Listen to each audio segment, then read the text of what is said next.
Hey, it's Whitney from EcoVeganGal.com, and welcome to the What a Vegan Eats channel, in which I share with you the delicious vegan food that I'm eating. And today, I want to tell you about my favorite and affordable organic vegan chocolate. I have an obsession. But quick background to that. So I wrote this ebook, Healthy Organic Vegan on a Budget. If you didn't know about it yet, the details are in the description. And in it is all sorts of tips about how to eat organic vegan food on a budget. The name really fits it, right? And I found that I wasn't always taking my own advice until recently, when I looked at my finances and thought, I'm spending a lot of money on food. I wonder if I can get back into eating $5 a day. I did a challenge a little while back on my main YouTube channel at EcoVeganGal. I did this challenge about a year ago in which I ate for $5 or less a day. And that is actually a huge inspiration for the ebook. And it was totally doable. But what was interesting about that challenge is I wasn't used to it. So for me, suddenly going from spending upwards of $20 a day on food and cutting back to $5 was a bit of a challenge. So recently I thought, I can do this again. I wrote a whole book. I've got all these great tips. It's fresh in my head. Let me try putting them into practice. And let me tell you, I'm doing it. And it is awesome. It is so great. So I have reinforced the idea that yes, you absolutely can eat for $5 or even less with organic vegan food. My grocery bill is usually under $40 a week. That's awesome. So all the tips are in the book. Just a little background there. So along these lines, I started noticing a lot of my food behaviors, and I find that I'm not a big breakfast eater. I usually have a light lunch and then a big dinner.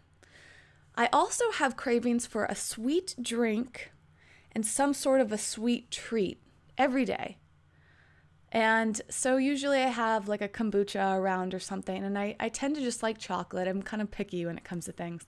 And I would go to my favorite natural grocer, which is really affordable when it comes to produce and bulk items.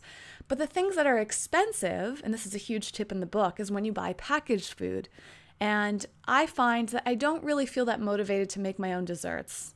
So I'm not really in that habit right now, and I found myself just always buying packaged chocolate. And at the natural grocer that I go to plus Whole Foods, organic vegan chocolate is usually around $3 to $5 a bar. It's actually closer to $3.50 or more, with an average around $4. And that can add up really fast. A lot of these bars are kind of small, or they're really, really tasty, so you end up eating them all. And I was kind of looking for a solution, and I found one, okay? This might seem obvious. Trader Joe's. These organic chocolate bars are $1.99, and they are awesome. They're not the most amazing chocolate I've ever had, I'll be honest, but they're super basic. It's just dark chocolate with cane sugar, cocoa butter, and then this is my favorite one, has raisins and pecans in it. And it's actually really clean. That's pretty much all that's in there. The cane sugar, I would prefer maybe coconut sugar or something like that, but for $1.99, it's so amazing. I mean, that price is shocking. And Trader Joe's, I don't do that much shopping there. I actually don't find it to be that amazing of a deal. Talk about this in the book too. I actually find great deals at Whole Foods and another natural market in Los Angeles. So I only go to Trader Joe's for specific things. Now it's that chocolate. They have really great brown rice quinoa pasta that's very affordable and organic. And let's see, what is the other thing that I get there? Those are like the two main things. They actually have gluten-free bread there, as I mentioned in my Thanksgiving video. It's the most affordable gluten-free bread that I've seen. It's like $4.50, and the exact same bread is usually around $5 or more at Whole Foods and other natural markets, so that's a great savings. Plus, I get the brown rice tortillas, and those are usually cheaper at Trader Joe's too.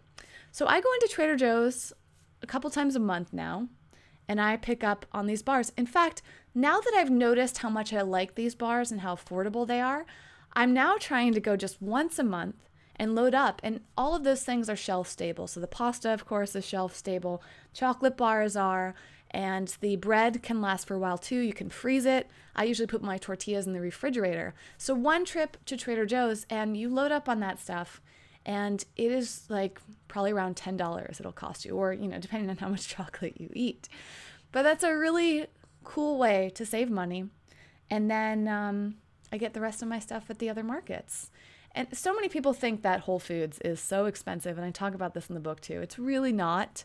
One of the reasons why I don't do a lot of shopping at Trader Joe's is A, their organic produce section leaves something to be desired. It's usually not the freshest, and it's almost always wrapped in plastic, which I can't stand. I find the price savings is really not worth that.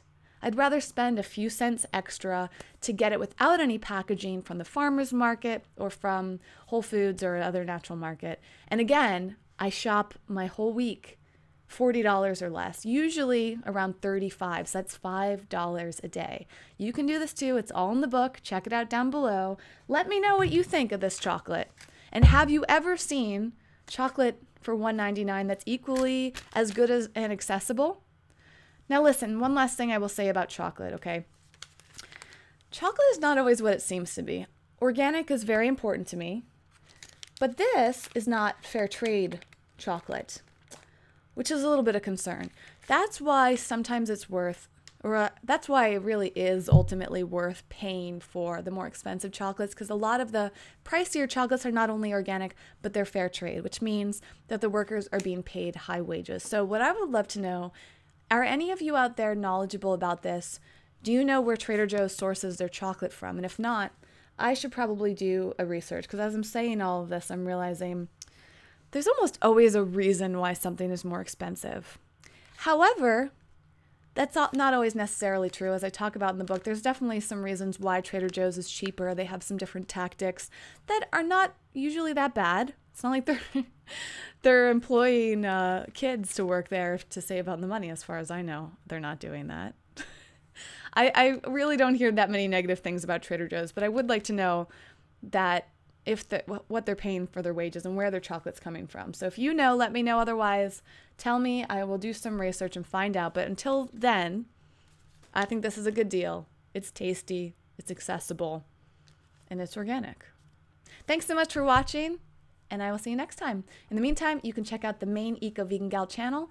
Plus, I've been updating videos really regularly at the Eco Vegan Gal Uncensored channel, the Eco Vegan Gal Venture channel, which is all about business, and I'm doing more frequent videos at the Eco Vegan Dog channel. All those links are down below if you want more videos in between this one and the next one on this channel. Thank you so much for watching. I would love to hear from you on social media too.